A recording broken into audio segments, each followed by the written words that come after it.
week. Vienna, I think, is outside, and each, like, what we can say, we can share some, and then we wrap it up.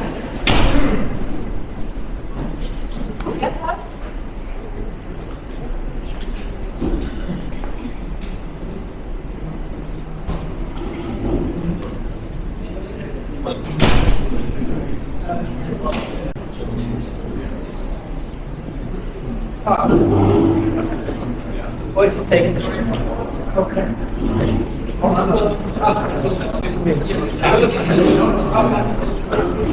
It's really easy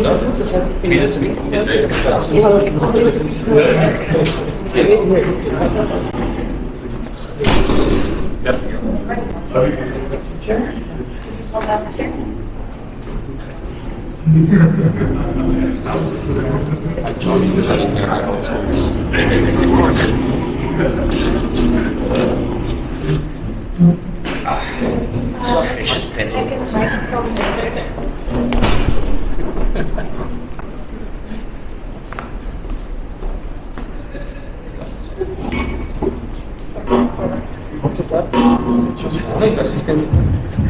Also, I have a simple overview question, or just a question that would, that any of you, all of you can answer. Yeah, what do you think, how institutions approach crypto investment or investments into crypto space differently from retail investors? I have the mic, should I start? Well, it depends a bit on the kind of institution, right? There are various institutional investors out there currently investing already in crypto, like on trading oriented hedge funds, for instance, or asset owners who are long-term oriented buy and hold holders. So it really depends. But first of all, I think what every institutional investor does very well is looking at risk management, looking at the involved parties, looking at liquidity, how to structure it, which wrapper. So there are various questions, due diligence questions like you do with traditional asset classes. And at the end of the day, it's obviously the first choice is the underlying, you want to go in single cryptos, you want to go in indices with diversification, clear on that already. And the second choice is then with my partner, what's the wrapper, who are the involved parties, and do any liquidity or not, and these kind of things, if that makes sense. Maybe one element that also pertains to the index topic is many institutionals are limited in what they are allowed to do and what they can operationally do. And I think that's where the indices basically enable bankable products which are like a bridge to not have to deal with the actual blockchain as such, but still get exposure. Maybe I can add something. Of course, institutional and retail, advanced retail investors, it's important to have these indices because it's easier or it's a broader way to invest, and you open the market for these institutional and retail investors. If a small retail investor will invest, I don't know, but my guess is that the institutional and also the advanced retail investors will invest also in the indices. So, to make the risk controllable, and with efficiency, less costs, and I think to summarize, right, we have PwC expert regulation, we have 21 shares, one of the world leading, asset managers, right, in the digital space for the traditional products, and the original, Bitcoin Swiss that started Crypto Valley, and here they had a custody and staking, right, for Bitcoin Swiss. So we have an infrastructure regulation product, right, to simplify. And if you ask me on institutionals, what you need these gentlemen. You need to have somebody who educates the client that this is regulatory nice, the governance fits, right? The product is regulated in a way you can do that, right? What are the risks? Because everybody wants to have a cover my ass policy, right? In a corporate, you look for trust, right? You want to keep your job. As a family office manager, you want to keep your job. And as a government, of course, we want to be elected, right, or keep your job, whatever your position is. So he needs to educate them. 21 Shares obviously needs to build sound products, right, that are in line with these regulations. And I'm sure Bitcoin Swiss would love to work with everybody, but they will always stick to what's right, what's what's compliant, etc. Right, and will enable products for others, like we do with our indices. So I think this combination, the mix it is, there's not one single solution, but it's a mix that we. There shouldn't be what thinking back to the panel we had before. It was kind of like one step at a time, and then one goes forward, and the other one follows. One person might be like, "Oh no, we won't follow this path." So it's always a round way, kind of. Sometimes it's a turning in place, I think, as well with certain topics, especially regulation, probably.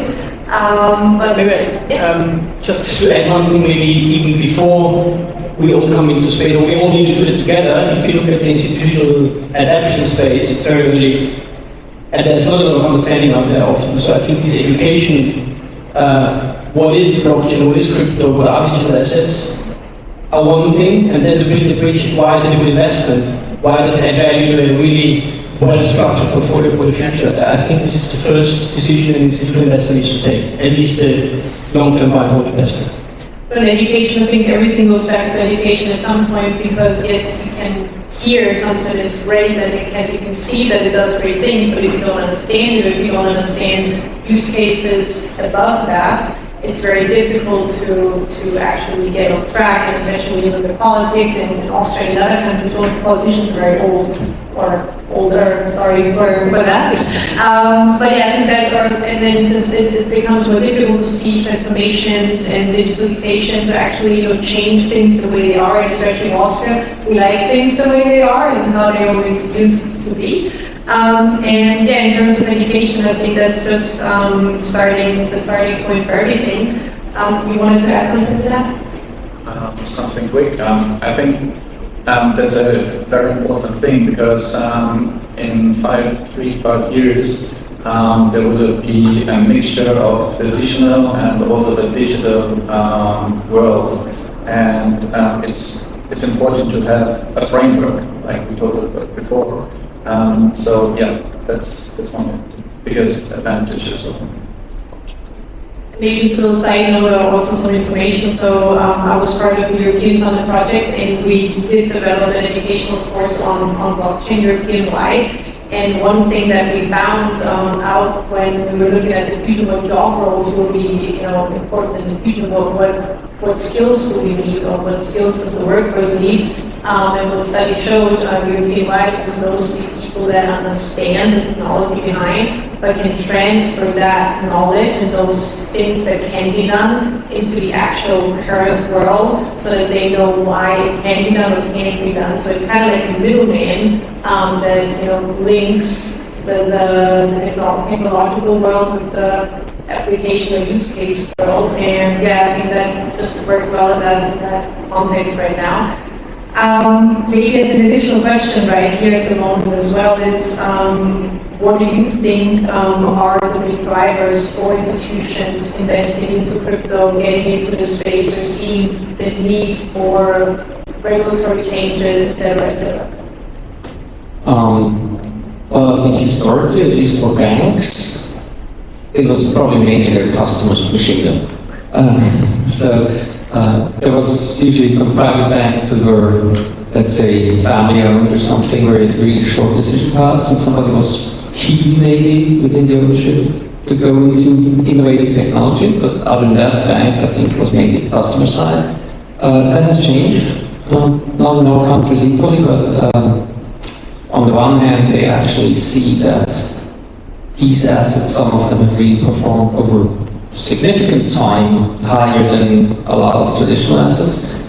But I think what is now coming more and more is that you have portfolio managers that understand that mixing some digital assets, like the crypto digital assets, into a portfolio can actually give you a better performance while at the same time managing risk. You usually have better Sharpe, better Sortino ratio with an adequate mix of crypto in it. Just a little side note, the eye-opening epiphany for me was in January at the World Economic Forum. There's a lot of side events usually. At one side event was Larry Fink telling a story that the day before he had talked to a sovereign wealth fund manager, and they were discussing whether a portfolio should have 2 or 5% Bitcoin in it. The day after, I was at the lunch with Ray Dalio. He just mentioned, well, in his opinion, a good risk conservation, wealth conservation portfolio should contain 15% Bitcoin or gold. Everybody could decide what the proportion is between the two. He owns both. And I think that's the big change. It's no longer the whether you should consider digital assets, but these kind of shiny figures are now only talk about how much. And that's, I think, symbolic for the whole industry. I think that the allocation piece is an important one. So it's basically the starting point that Bernard also mentioned. Try to educate, then they understand it's part of the allocation, and then the how is the question. I would like to ask you more because I'm not so deep into those regulatory things, but we always talk about ETFs. In Europe, we don't have ETFs, there are ETPs, and then you have actually also UCITS funds, and there's LTIFs, and I don't know what. What kind of products will work with crypto, which ones don't, and why is that? Can you explain that in short? Let me try. Because it limits the spectrum, right? Yeah, of course. Let me start with the answer. In Europe, we have more regulation. Everyone said we have more regulation. In US, it's less. But it's interesting because in Europe, we have the UCITS directive, and it's important to have this because we want to protect the investors who share more information, more transparency. And that's why we have the ETPs, because we don't have ETF with one share, with one digital asset, with or also with gold. So there are the ETPs. But otherwise, the funny thing is, if you're in America or USA, it's completely different. You're less regulated, but there is a little fight between the SEC and the CFTC between the definition. What is a digital asset? So is Bitcoin a commodity, or a security? So and if you are in Europe, it's maybe it's a little bit boring to make the regulations and everything, and to handle with these, but in the US, you have to stay calm, to have money and also the time to make the definition what is crypto or digital asset. And it's case by case, so it's also not the fastest way, and it's very also difficult. So every regulation in the area has its advantages and disadvantages. You mentioned Europe is boring because of regulation. I think the exciting consequence of that is it'll be much more flexible in Europe than the others, right? Because the ETP or ETC structure, however you want to call it, is so strong because investors are used to doing it from the gold and commodities, right? So institutional investors, they know the structure, and I think this is the strength of the issuing industry, because if you want to go to the US, you have to want to feel at home with the wrap-up structure. Because the European, and also thanks to Switzerland, which was the first country who was allowing or was making it possible to issue an ETP, so the reason why we are in the States, makes us, puts us in a situation to offer already 40 products. Right? In the US, it's not imaginable to do that in ETF currently. I think this makes from investor very exciting to be in Europe and to buy European products. Boring was not the right word, but of a view of the client view, it's often like boring because when we need some new regulations, why we need that, or we need that. But as I told you, that's that's a good way, because maybe we can make a short poll. Who thinks or who prefer more regulation? Who prefer less regulation? Yeah, and that's a very tiny line between. Just one little remark, because I was talking to you, Chris, I like more. The thing is, more regulations means we have a chance to be in business with the real money, which is locked in insurances, banks, really large buckets. Less regulation is great, right? Free markets. The problem is we don't get to play the big boys if we don't have the regulation. So for that, as stupid as it sounds, if we want our protocols to be stronger, more liquidity in the market, and we want to have rising prices, cheer up regulation, because it's necessary. I think, yeah, that's true, and acceptance will be a broader one. That's the thing. I think it's important, less regulation, more regulation. I think what's really is unified regulation, because you have the ESMA, for instance, who does a consultation and then it gives some advice, but each member country has a different interpretation. I have a German institutional client. He can invest and he can buy an ETP for his fund. If his German-based asset manager, if his fund is based in Luxembourg, he's not allowed to buy. And I think this is the problem in Europe, that every single country and member state does a different interpretation. It is unifying much stronger. I'll just add that we also have bodies that are kind of like competing. Just recently we have ESMA, also kind of, let's say, the micro-regulation, but then you have the EA that just recently was opinion, regarding stable coins, actually in 99.9% of all cases, even if you're a micro license, you actually pay service process license. If you want custody, then probably, even if you just trade your broker, then you have to custody them for a technical second. So we basically need both licenses, whereas micro is supposed to prevent multi-licensing for the same thing. I mean, it's one thing that if you do securities, then micro, if it's not. But now within the micro, so suddenly, when everybody's pretty much ready, has the micro license, or is it the last that's okay? So the EA pops up and creates another confusion, and everybody, including us, wants to get a second license. That's not helping. Yeah, would you like to add to that? No, sorry, you don't too much regulations. No, but I do have one question about regulation that you already just brought up the point where it's about too many different approaches, European-wide at least. Are there any other hurdles that you see that we should really overcome either on the European level or on an Austrian, German, maybe Black region level? I would have an idea how we can split it away positively from the regulation. We will answer, but we'll split it away from the regulation.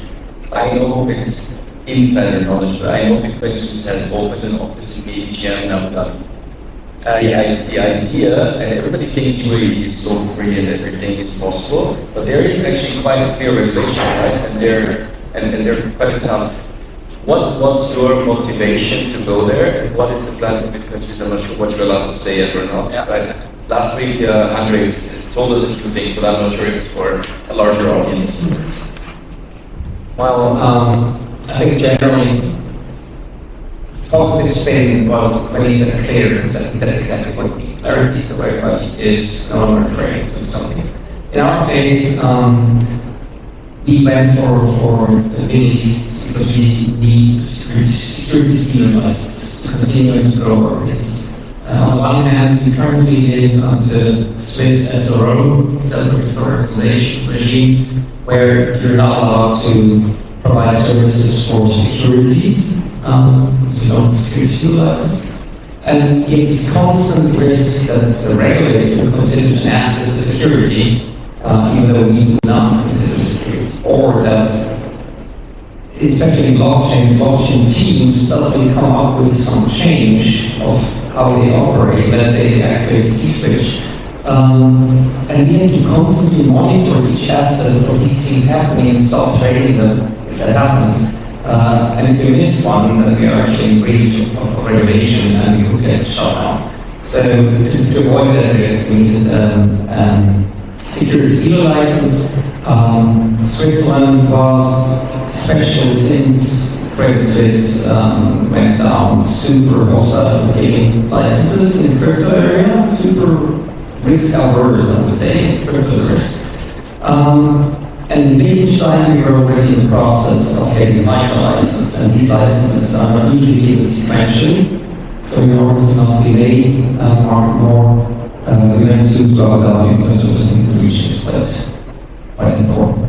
But yeah, again, in the end, it's you need to have a certain type of license portfolio to serve the more and more professional institutional customer base that's coming. And if you now look at all the asset classes somehow moving over to blockchain rates, it's clear that it's not just going to be Bitcoin, Ether, and fiat times. So you have to be there. So again, security stealer and asset management license, etc. is crucial for us.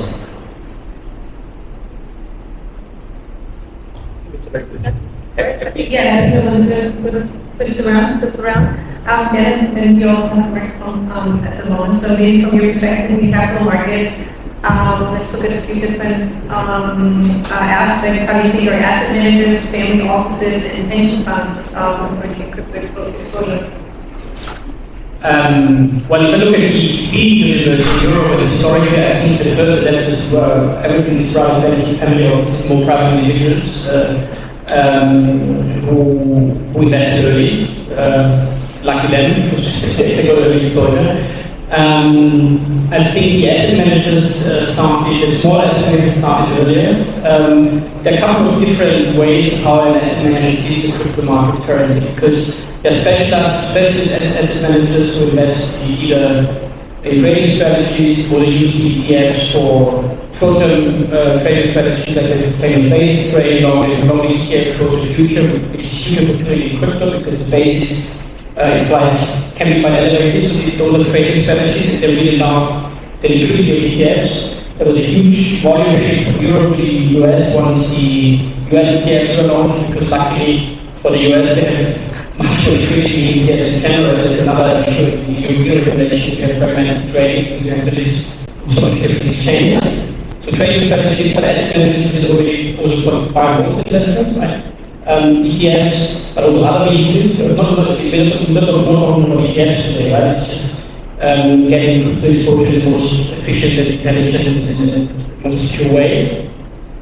Pension funds are late to the game. They are very conservative. They don't have a lot of risk budget, at least in many jurisdictions. We see some markets where the pension funds start already investing. And a couple of months ago, a pension fund in a meeting told me, I strongly believe the risk not being invested is much higher than the risk being invested, and it will with my board. But there was an eye-opener for me that this is a client segment, an investor segment we shouldn't forget about. And those guys, they most likely will buy a diversified product. If you look at the European landscape of ETPs, I think it's 17.5 billion approximately, right? 1.2 are in indices only, right? All the others are in single coins. I think this is going to change dramatically once the pension funds and also the insurance companies for their own come the game. So the beauty with our issuance vehicle is that everybody can buy it. Retail investors, family office, institutional investors, whether it's an ETF, mandate, or whatever, we can see. But they're definitely coming, and thanks to all the larger companies that enter the market, like Blake was mentioned today, AWS enter the market, it helps to speed up the accelerate the adoption, definitely. We always say Larry King is our chief marketing officer for the industry. I love Larry King, Larry King. Larry King is I think it was CNN by the report. Beautiful story. Could I on that note, do you think those investments are already on the strategic side, like strategically investing into crypto? Is it more like dipping their toes into the water, seeing how it goes?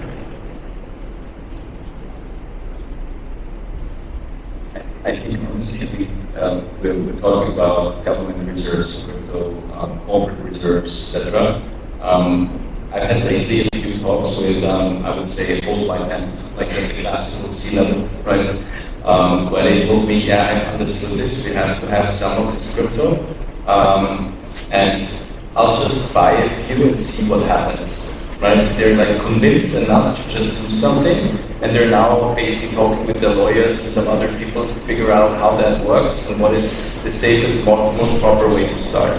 The good thing is, once you start, doing something, you effectively educate yourself, you get involved, you might check prices, you might read more about it. It's a little bit like when you have this idea of getting a new car, right? And you have decided for one, you suddenly start to see on the road, right, this car in this color that you're looking for, more and more. And I think this effect, right, will come also in this sector. So maybe it's not as academic as we wish for, right? That there is such a thought process. I think it's more of a sentiment, a narrative that grows and that naturally basically works into that. And it's along the lines of a pension fund manager saying, I'm convincing my board. And likely they convince for, let's buy something, just Bitcoin, like an ETF Bitcoin, something like that. And then maybe more later on, right? What they will learn with research, right, provided is that the Bitcoin market there is so much volume going in that, but there's another market picking up with this inherent business model in it, and those are actually undervalued assets, and you could actually make more. And this is then when the rise of certain sectors will come. And the more liquidity, the more activity you see in that, you will have then more educated asset managers, and they will say, look, I have a stronger conviction on gaming than on infrastructure, so I'm a bit, underweighting layer ones, but I'm overweighting on gaming, because I do feel this is actually the sector in Web3 where we do see a rise. Whom do you know that has only gold in his portfolio, right? I mean, it doesn't happen. Cheers to all the Bitcoin maxis, right? But that is not a long-term strategy. It's good in Stone Age, right? But not for the long term. And to remain individual equity investing, at the moment the correlation between cryptos is rather high. So if you have sector ETFs, in theory now crypto probably correlation is high, you don't have a lot of differences in performance. Once the correlation goes down and you compare to equity investing, we would have sector ETFs, and then you have a sector rotation model like equities, and this is what institutional investors are using now already. This will happen in crypto. And that's for me the future of financial products in the crypto market.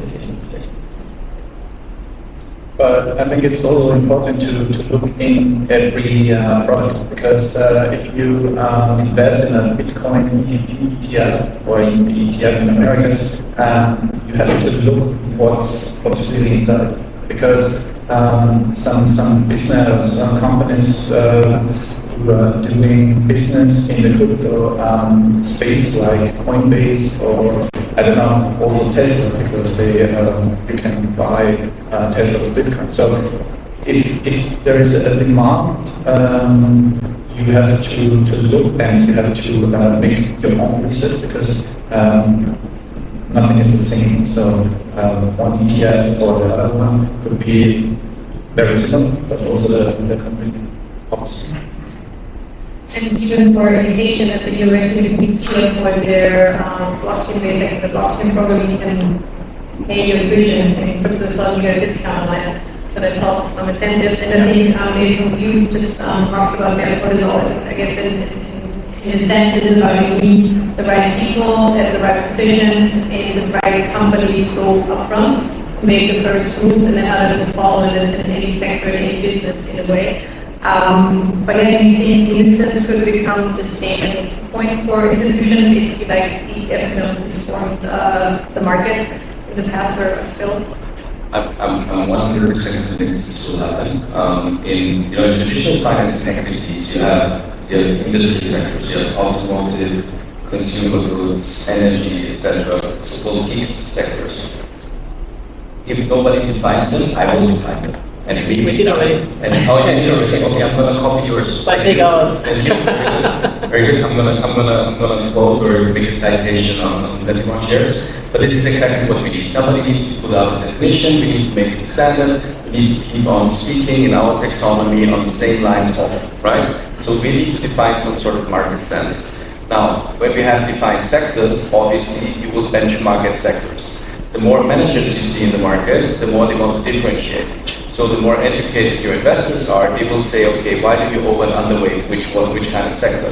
Now, it becomes really complicated because, I mean, with thousands of points out there, right? And I mean, I do pay a lot for our analysts, for fund managers, etc. And I can tell you it's impossible that even a large team has an overview and deep insights of all the points possible, right? That's not possible. So you want to have a certain deep knowledge in, let's say, one sector, one ecosystem, etc., one analyst, but you need to diversify across others. So you need to have instruments, right, that give you a good high quality on those things that you cannot cover in depth. You try to get your alpha, so your outperformance against benchmark by outsmarting something where you're really, really deep into, but you want to have the beta, so running with the market, right, on something that just plays benchmark.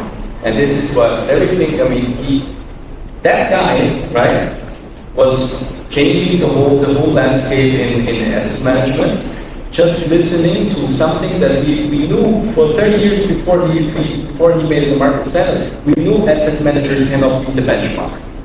And he just said, okay, well then I need to offer the benchmark, right? And this is the same in crypto, right? If we repeat on doing stupid things, that's the definition of madness. And I don't believe we're mad. Couple of comments. First one, you mentioned it's not just it's usually the difference between ETPs, ETFs, whatever the investors are investing. I think it's important to work with partners who have been around for some time, right? You guys have been around very, very long time. We as well, 7 years, we need to work with partners who survive the winter bear markets, whose products trade, because in summer everybody looking for. I think it's very important to get a track record for any capacity. Because passive managers always have to present before it's passive. It's a very active business and a very demanding business, to be honest. On indices, we work together with CoinGecko and issued the global classification standards, so we can look into that together. I think it's quite interesting because it's so important that investors understand the difference. Because crypto is crypto. Some currencies, crypto assets are very different, and to understand the use cases in different sectors is very important, and then we can build products around that. And I also strongly believe that index products will take off. I mentioned it already because it's institutional adoption. I'm a pension fund, okay, maybe I invest in Bitcoin, but I don't have one product crypto exposure. I'm not going to pick and choose individual cryptos. I don't have the knowledge. I don't want to risk my career. So I give it to an index where in theory, if it's properly done, you will always have the most important cryptos in the winners and the price. And this is so important. And it comes back then to the quality of the methodology. Yeah. I do have one. Yeah, just one short sentence. Of course, it's easier for you because you don't have to own a wallet to outsource the risk, to secure your approach, and it's the most important thing for any business. Definitely, and I think the question that will go around is also, what do you think, or all of you think that institutions will actually expect from those indices, like good performance, what's just anything, what are some key factors that they will look at in deciding whether or not to go with them or to stay in the traditional market? I think we have to look at three types of indices. You had a long time where you had all those single underliers. There, I think it's really important how you come up with the price. That's why it's really different for buyer sources and how we define the actual price that you deliver into the or whatever. But that gets magnitude is more complex and more relevant. And I think that's where then performance, the comparison between this really starts. If you have multi-underliers on one hand, so you present yours, your methodology behind. So it's really about the methodology and the data sources that differ one index from another one. And the third element is when you have yields in it, you can actually combine the latter two. But for example, when we're preparing our staking index, just single underlying theory is an example for stocks. So yield in this structure. There's so many variables that you can tweak on how you come up with the yield of the staking index. Basically, there are at least 4 components of yield, but then you have the question, what's the actual universe? Do you look at all the 1 million allocators? Do you look at just the ones from Finland and some reputable providers? Do you look at your own? So your assets actually just the asset benchmark, etc. Then it's time frame. Each blockchain has a different way of when the yield is basically accounted for. So an epoch, what do you actually take per day, or how do you actually translate between epochs and what potentially is needed on the day level, on the receiving end, etc. And the next element of staking is how much of the actual asset shall be staked. Because if you build 100% staking index, it's going to be very hard for somebody to build ETP on top because they have to honor redemption. So they need liquidity for at least a part of the ETP volume. So they can't really work with an index that doesn't give that liquidity, so they have to take these things into account. So it's really complex, and that's I think where the indices will differ, and you will have a few stars that will emerge. The only thing I would think I touched about, sorry. The only thing I would add is the sector clarity. So basically, you buy intelligence from someone else. Because again, resources are the problem. That's the bottleneck. And everybody should be capable of trading and being successful, but not everybody should hire 40 or 50 analysts like that. We do it, it's crazy. We also don't do that in the equity world. Everybody buys intelligence and research from other sources, right? And this is what we're there for. There's different roles in the market. We're here to make others successful. That's our role. Your personal opinion or also background and knowledge opinion, what sectors do you think will be most applicable or will be I would say profitable? Because that's always, not always the main point. But what do you think which sectors should be looked at first or are maybe underrated? I think I'm not the most well suited to give investment advice, also because it's not really smart to do. My very, very personal view on crypto is there is, as Igor outlined, there's something very, very basic to me, which are the layer ones, and you build on top of those. I think it makes a lot of sense to educate yourself around that.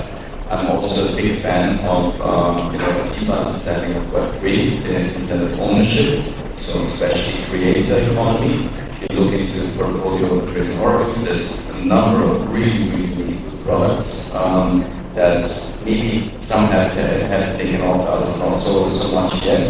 But I do think there's something coming in this space as well. Just one little example, because it's so easy to touch. I don't know how many of you guys know, but it was a funny April Fool's Day joke we once did. We actually launched a record label just to create a song and publish it on Spotify and stuff. And then we told us that April Fool's Day joke, we will not be Silicon Valley in Austria, but we will say the headquarter for music in the world, and we now shift from venture to music. This is why we launched this first song. It's totally stupid idea, but the experience is what I learned from it is if you publish a song on Spotify and all the other channels, you are in the hands of those giants that are distributing your music. Now, I had a group of people, the big newsletter in India, that were actually listening to this because I wanted to see, right, how honest the numbers are. And I can tell you, they are not honest. It's quite honest. Same as when you try to become a YouTuber, you can believe on YouTube how much views you get or not, right? I don't know how honest those numbers are, right? What is real, what is not, right? There is a ruling. Now, if you go to Royal.io and you publish your music there and somebody listens, right? You will have on-chain track from everybody that has contributed to your album, who you split your fees with, everybody listening who either bought or rented, like for listening to the song, and they will pay. There is no way as a creator that you can be frauded. Now maybe you're not as paranoid as I am, right? But I feel musicians, right, and creators have a really tough life because they live in full transparency. So this is a strong sector. Would anybody like to add their personal opinion to that? No? That's, yeah, no financial advice for answering that, or for bringing that up. Yeah, just maybe, because you just already mentioned it briefly, private staking and then investing staking in general, critical institutions, and where they make decisions. Yeah, what operational or regulatory hurdles do you see and how you think you see the industry addressing them or should be addressing them? I think on the regulatory side, it's still, it's new and regulators do not understand staking, so I'm really looking forward to the US staking ETFs. That will hopefully open some floodgates. But I think operationally a lot of what I just said before and how you come up with the actual metrics, especially on the main difference, you still have the price topic with the single line, and then you have all the metrics that make out the yield, and that's actually where complexity becomes really relevant when it's no longer single underlayer. So we originally thought about having a multi-underlayer staking in this, and just realized every one of those layer one proof of stake protocols works slightly differently in how the yield is achieved, how it's distributed, what components it has, etc. It's not going to work to make a direct basket multi-underlayer staking index, or it's going to be so complicated that one can operate it. But what you can do is you can make a single underlying staking. This is kind of like normalized everything, and then you make one on top that has these as components. So we have these kind of operational topics that we're going to create an index. So we have to think about. Plus, then there is operational risks with, let's say, ETPs that are non-staking related to custody risk. Where I always see some, my opinion, in Asia concentration of Coinbase, especially in the US. But for staking, you have the actual operational risks like slashing or like outages that basically result in penalties or no yield for certain periods, etc. So you have to make sure we deal with these, etc. as well. Yeah, and I think it comes down again to the risk management, track record, and experience. We as 21 Chance, we look at our staking products with a rather conservative approach, taking the utilization rate. So we can't take obviously 100% of the underlying because we need to guarantee liquidity in the ETP. Our utilization rate means how many assets we stake in the product. Historically was lower than others, so our total staking was not so high. But with a rather sophisticated methodology, and over the last couple of days we've seen it had proven quite a good thing because we had some issues with Ethereum, what was probably the market was what staking counterparts, no details now, but that helped us again because we had this conservative approach and a really nice, very sophisticated staking methodology in our view. So again, as an investor, look into it, do diligence, see who partners with who, and then you should be comfortable with my product. And especially the staking, because it's not so well known, for many market participants, it's really important again in the education. Just one element I've got is on the liquidity side, until recently, the only option to have liquidity was either have strong treasury to finance the redemptions or not stake a high portion. Just two more things that I think in the future will be much more possible. One is to have a liquid staking component in there, just on the regulatory side, probably some more hurdles until you get there. But what you also see is that you have very large players like Galaxy coming into the lending you the liquidity market for institutional ETP issues, for example, so that they can basically get a loan for those several days that you need. And it's a game of math, how you want to do it. You would rather pay them for this credit line, or you would any kind of value you need to pay out to your customers, or the more conservative staking allocation. Maybe I can ask you one question, because what's your personal opinion about the staking products? Will these products evolution or revolution of the current limited and ETPs? Yes. Just one little remark to gentlemen on Shiba in the staking world that I am. One thing that we faced, and I think that was funny, the French market authority in Austria, the crypto fund, when we started in 2022, they said, okay, so you're staking, and this is allowed in the fund, fine, but how do you make sure when you outsource your asset that you know where you outsource it to, and how do you background check on those staking facilities, right? And we tried to find staking partners, and we actually found a few that are located in Austria, believe it or not. Quite cool ones, and sizable one in particular. And we basically made site visits, right? And we started to create for our own funds certain, you could say, approved staking providers, right? And we revisit them, we have a questionnaire, so we kind of like auditing them, right? That would be, by the way, a really cool business case for PwC audit, right? And make it transparent. If a staking provider is solid, who's it owned by, and how are they working, what are the security mechanisms, etc. Because that's a black box today, right? And I believe that it will get much more easy if you have a list of solid staking providers, like a AAA graded, rated staking provider, where you know these are the top notch, and here you're safe again for a financial product. That's something on the very basics, right, that we're still missing, and that was something I was confronted with. If you have a solution for that, help me out, because I haven't found it. I can add a few later on after you. Yeah, okay, there's this. Yes. So there's two things. Let's look at only just the staking infrastructure service providers, not the custodial one, because we have other things like ICE audits and my car and low and everything as well.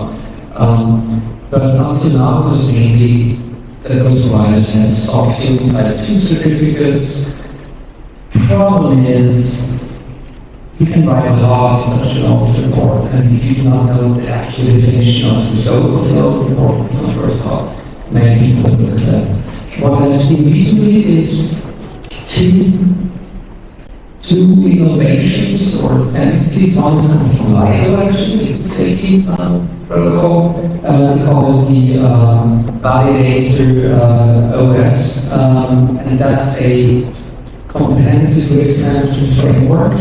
But it's based on ISO 27000, on COVID, and some other elements, but much more operationally tailored to operation of staking infrastructure. And on the other hand, you have Alluvial, which is a company that spun out of Figment, Coinbase, and some others, which was an institutional staking counterpart to IDO. And they have developed something together with KPMG originally, which is now called NORS, No Operator Risk Standards, and PwC is in it as well, the US, and some others, and you can get proper NORS certifications for your operation.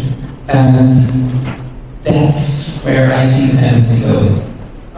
The third element is there's private teams, companies like statingreports.com that have their own assessment and gave ratings to the operators. But I think things like NORS, we have the big four basically behind that will establish itself.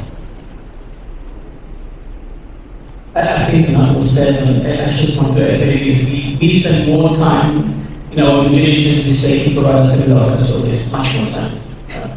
Because it's a very important component and a very diligent and huge part of the work with.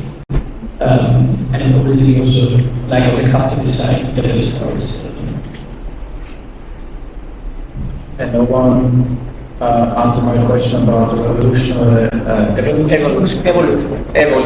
Evolution, because probably as an investor, if you see very big picture, stake rewards, well, should be very free and dividend, right?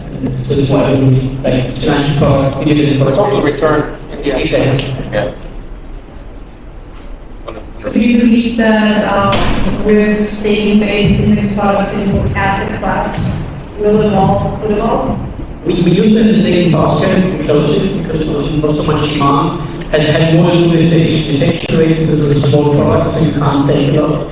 But what I'd like to see, and this is a very complex topic, if you're aware of that, for sure, is for the institutional space. The staking basket, we don't have delta risk, just a staking yield.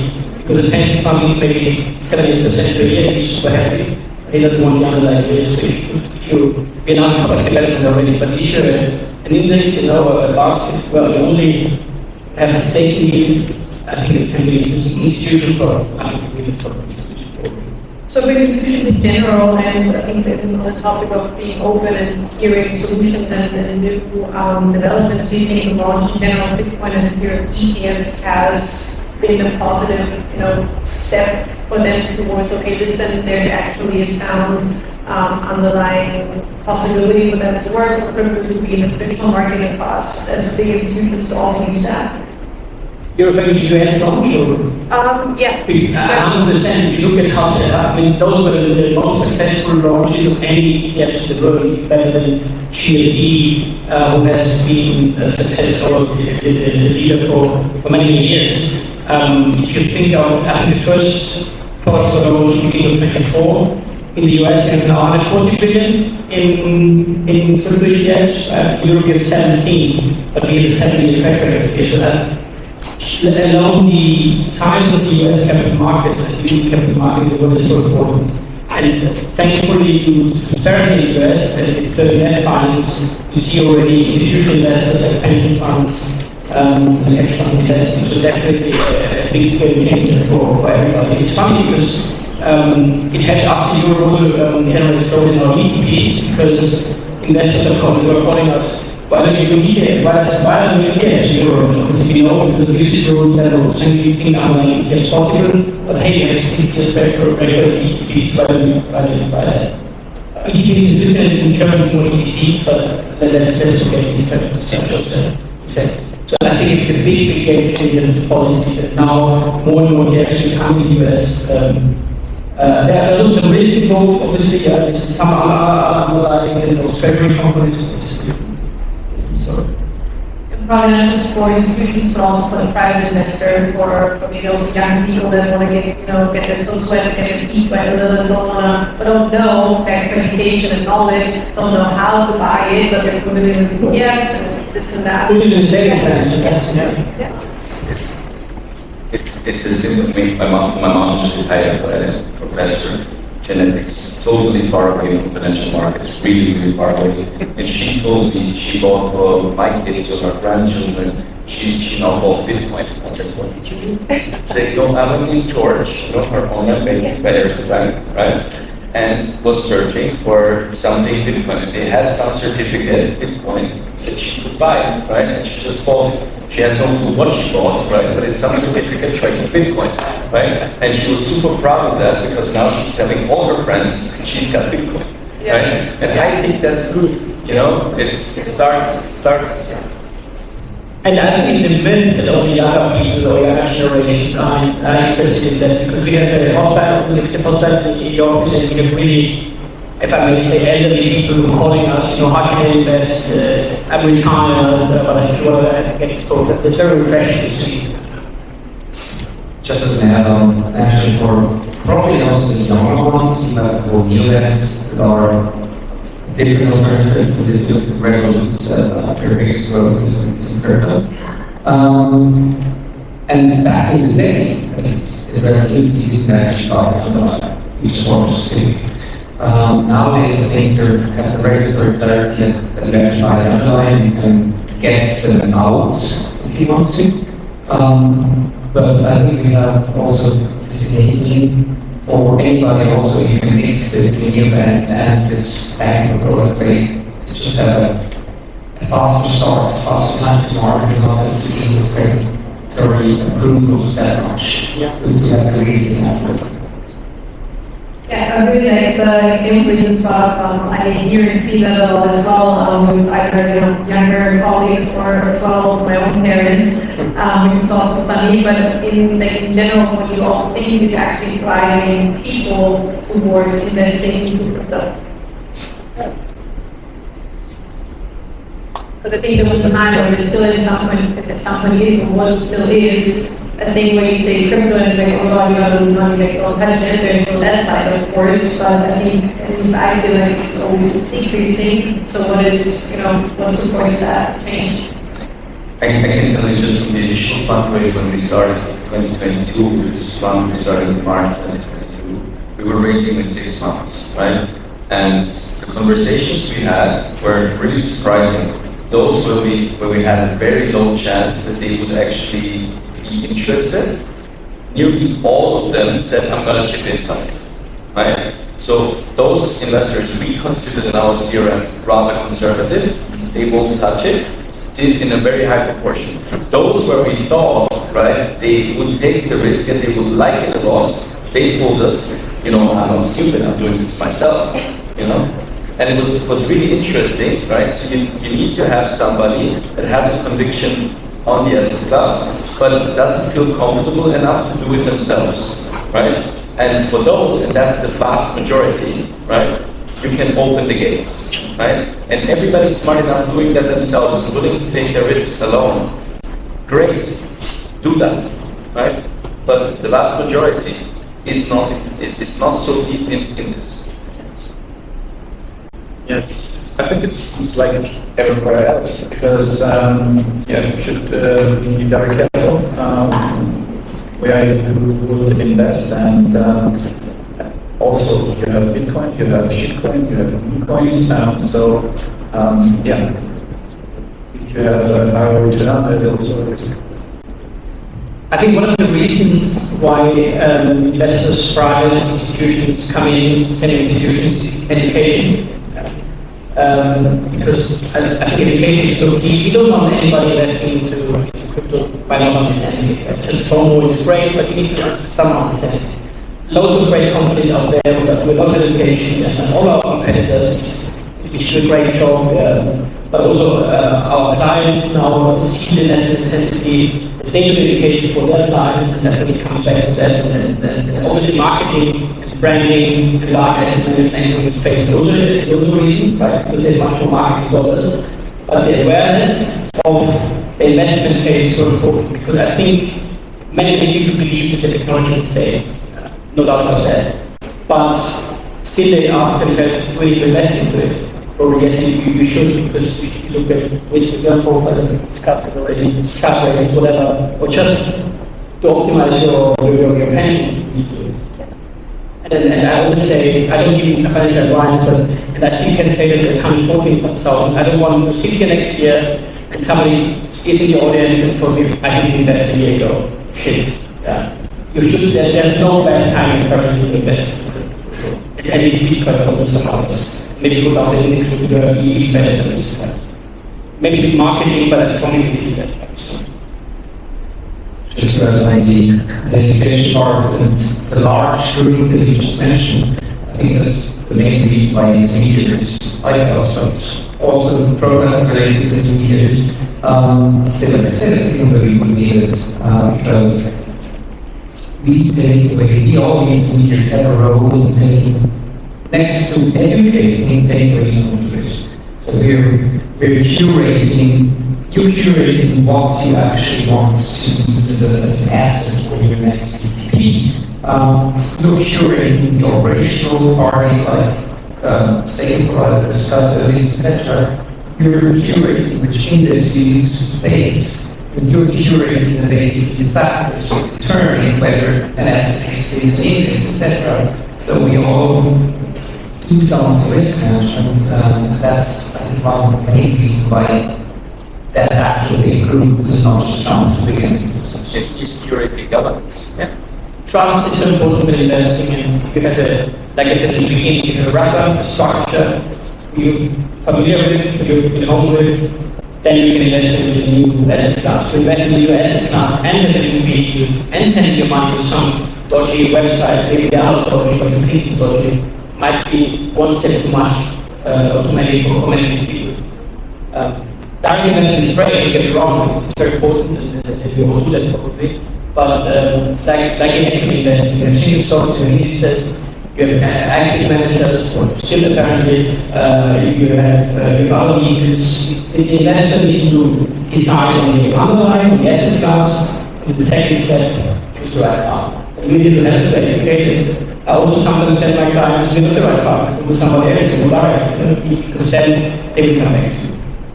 And with fundamental education, is out of that being an institution or as a private investor helps you navigate the volatility of crypto, deciding what are good investments, what are not so good investments, or actually then how to play the technology safe and not sending it off to the wrong wallet or it's on the wrong network and then it being gone and lost forever, because that's where all the bad reputation and where it comes from is from people being not being educated enough and then making mistakes by handling the technology itself or the assets itself.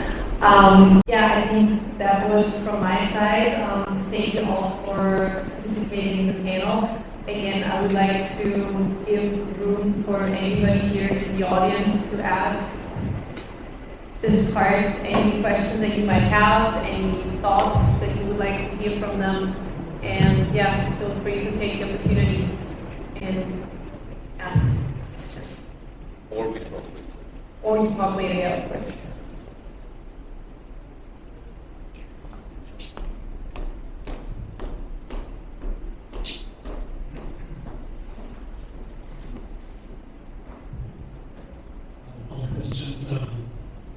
Not because not fast enough to use this payment, also because increasing value doesn't make much sense to use it for payments for many people. But is there a chance in the future that Bitcoin will still be recognized as a legal tender? Like it's a means of payments, an official means of payment?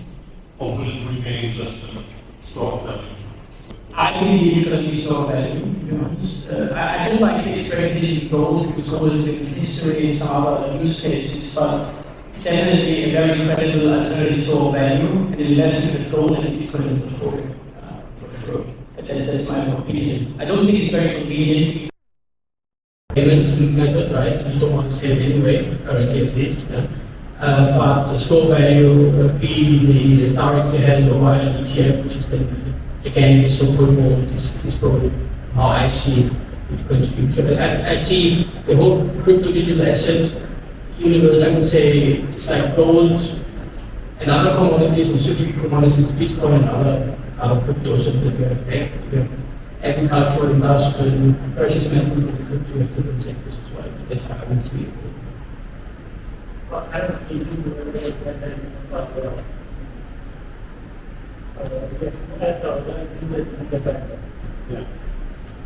Yeah, but I mean, they had other issues, right? So they need to have something stable. And you can also do a Bitcoin backed payment with other currencies. One thing that I like about the gold comparison is that Bitcoin is actually a better sort of value. Because the amount of circulation that it brings, right, with wallets and loss, etc. While gold mines we find new ones every day, right? And it's a rare resource, right? But it's the one thing is shrinking, the other one is actually accelerating. I think it's a great example because it's more deflationary than gold, definitely. It's 21 million, never more. It's the halving, it's getting even more inflationary, and I think I love gold, to be honest. I'm a gold bug too. Not because we have gold as a crossover, which is gold and Bitcoin, but because it's the two most liquid alternative assets on this planet. And it's a very smart combination if you combine the stability of gold with the performance boost of Bitcoin. I think it's was a nice way of bringing a bit of stability in your first Bitcoin investment, even if you go back to regular. Yeah, for instance. Yeah. So I think very strongly gold had a massive run over the last 12 to 18 months, and it's probably continuing. So it's great. It's lovely. It will be a funny conversation with Martin Kocher, our new governor of the Austrian Central Bank, because he used to be Minister of Economics in Austria, and I know he's privately quite a big fan of Bitcoin. And if you want, I can ask him to have a chance in a few weeks talking with him. How about the Bitcoin reserve of Austria? 50% would be great. I mean, maybe that's the way to get rid of our national debt. I'll have to say something. You may Google our former chairman. In Switzerland, it's quite interesting. The National Bank is an Aktiengesellschaft, so everybody can buy a share, and you get the right to speak at the annual assembly. And our former chairman for the last 3 years always took the opportunity and showed the National Bank how much money they had made if they would invest 1 billion Swiss franc per month in Bitcoin.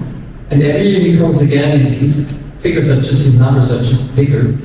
And a colleague of mine, actually co-founder of Bitcoin Swiss, was on vacation 2 weeks ago. He was bored, and he used a little bit of Copilot to build a website, Geopolitics.ch, which actually shows the portfolio in real time what it would be worth if the National Bank would do that. And then he basically extended it by doing sentiment analysis of all the official parliament members of Switzerland. Basically, whether it's pro or contra crypto, basically exposing them, how pro or contra they are. So quite interesting. Maybe worth a copy. Yeah, the S&P is invested in MicroStrategy. Yes, because diversified. and one not so fancy story, but also interesting one. A very well-known economist in Germany, in public or even economist from asset manager. No Bitcoin, we don't do it. It's too risky. Beer afterwards. Privately, I'm full of Bitcoin, to be honest. I'm a strong believer. Right? So I think what we need to try to find as an industry as well is those Trojan horses, the larger places who then really believe in it and educate the system from inside. I think it's very important because there are really believers out there who understand it, and then we need to talk more to these people and use their leverage and leverage their expertise in their context. Now, if you tell to Mr. Kocher our whole product, it would be better. Little note about the feedback there, we might have a very simple website where we can all work together. Very good. He's not happy, stupid ideas are always welcome. Just to answer your question. Politics stop it, you know? Yeah, and then tell the National Bank that if you would invest $1 million a month. Okay, for Austria we'll do $1 million. That's okay, right? I mean, we're not we have a plus, we have a minus, like, you know. So let's start slow, but at least that, you know, let's show them the right of numbers. I love those things. Any questions?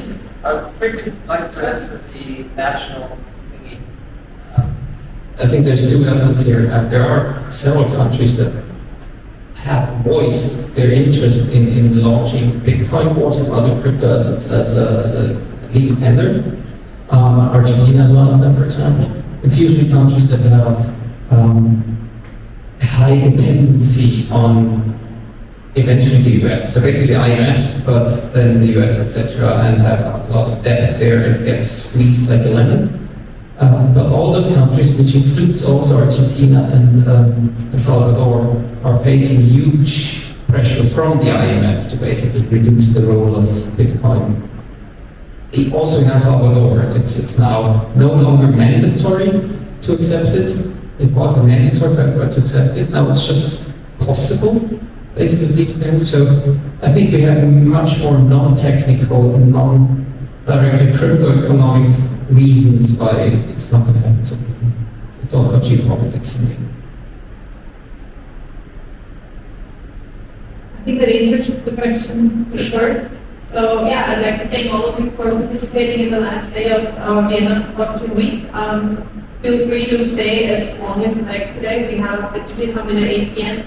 Until then, we have drinks and food and hopefully, and I'm sure of it, great conversations between all of you. And again, thank you for joining. It was a pleasure. And we'll see you again next year.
Thank you so much. Thank you. That's a good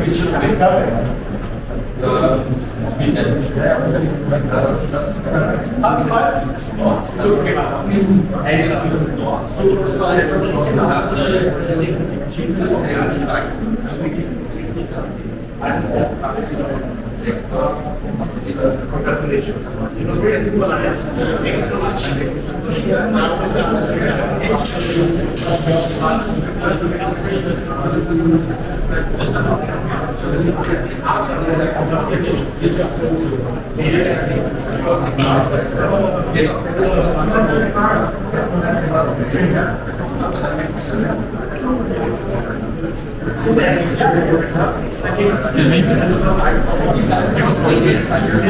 So sorry for disturbing you.